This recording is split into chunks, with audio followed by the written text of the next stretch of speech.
মধ্যপ্রাচ্যে উত্তেজনা আবারও নতুন মাত্রায়। বিশাল একটি যুদ্ধ জাহাজের বহর ইরানের দিকে এগিয়ে যাচ্ছে জানিয়ে ইরানে আগেরবারের চেয়েও বড় ধরনের হামলার হুমকি দিয়েছেন যুক্তরাষ্ট্রের প্রেসিডেন্ট ডোনাল্ড ট্রাম্প। সামাজিক যোগাযোগ মাধ্যম ট্রুথ সোশ্যালে তিনি জানান, ইরান যদি হামলা এড়াতে চায় তবে যুক্তরাষ্ট্রের সঙ্গে চুক্তি করতে হবে যেন কোনো ধরনের পারমাণবিক অস্ত্র তৈরি করবে না তেহরান।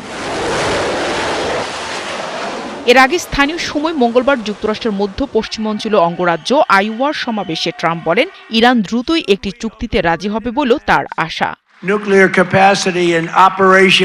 আরেকটি সুন্দর আর্মাডা এখন ইরানের দিকে যাচ্ছে, দেখা যাক কি হয়। তবে আমি আশা করি তেহরান খুব দ্রুতই আমাদের সাথে একটি চুক্তি করবে।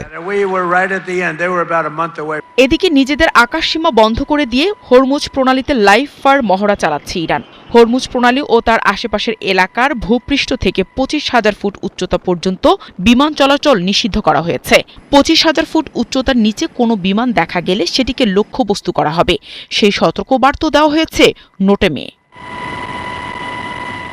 যুক্তরাষ্ট্রের সামরিক উপস্থিতি বাড়ানোর হুমকিতে তেহরানে প্রতিরক্ষা অবস্থান বা কূটনীতি বদলাবে না বলেও হুঁশিয়ারি দিয়েছে দেশটির পররাষ্ট্র মন্ত্রণালয়।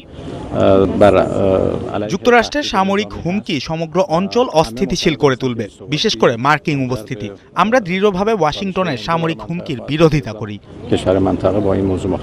এছাড়া যুক্তরাষ্ট্রের হামলার আশঙ্কার মাঝে সৌদি যুবরাজ মোহাম্মদ বিন সালমানের সঙ্গে ফোনে কথা বলেছেন ইরানের প্রেসিডেন্ট মাসুদ পেজেশকিয়ান।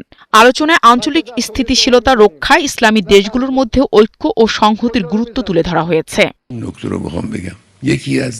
অন্যদিকে ইরান সরকারের পতন হলে নিজেদের সীমান্তে বাফার জোন তৈরির পরিকল্পনা করছে তুরস্ক। ইরানের ড্রোনের ঝাঁক মার্কিন নৌবহরের জন্য বিশ্বাসযোগ্য হুমকি তৈরি করেছে বলে সতর্ক করেছেন কানাডার এক সামরিক ড্রোন বিশেষজ্ঞ। নাহিদা রিন্থি, ৭১।